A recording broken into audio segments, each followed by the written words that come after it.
मुख्यमंत्र्यांची भेट घेतल्यानंतर अनिल परब यांची आज पत्रकार परिषदेत योगेश कदम यांच्यावर काय आरोप करणार याकडे सगळ्यांचं लक्ष।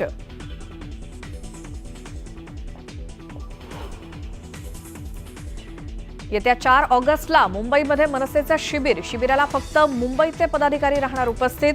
पालिका निवडणुकीच्या तोंडावर मनसे ॲक्शन मोडवर।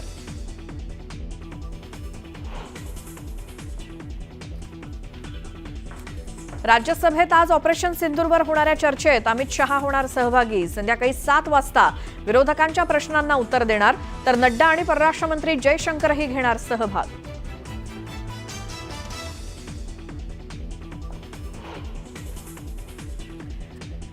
रशियामध्ये 8.7 इतक्या तीव्रतेच्या भूकंपाचा धक्का।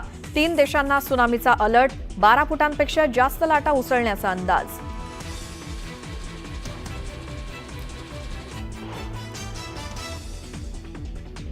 डीजीसीएच्या वार्षिक अहवालात धक्कादायक माहिती उघड। अहवालात एअर इंडियामध्ये 50 पेक्षा जास्त त्रुटी आढळल्याची माहिती।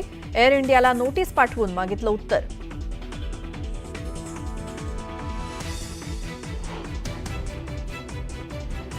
रेल्वे रुळाला तडा गेल्यामुळे कर्जतकडे जाणारी मध्य रेल्वेची लोकल वाहतूक ऐन गर्दीच्या वेळेस विस्कळीत। नोकरदारांचे मोठे हाल।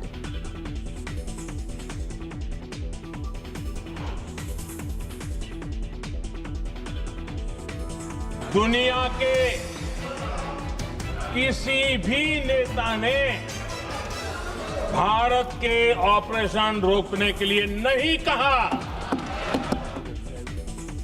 शस्त्रसंधीबाबत ट्रम्प यांच्या मध्यस्थीच्या दाव्यावर पंतप्रधान मोदींचं संसदेत स्पष्टीकरण।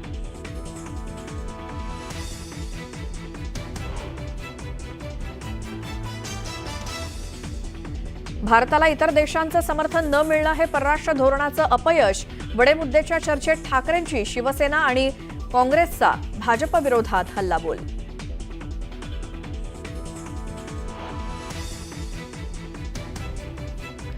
जम्मू काश्मीरच्या राजौरीमध्ये ढगफुटी सदृश्य पाऊस। मुसळधार पावसामुळे अनेक ठिकाणी साचलं पाणी।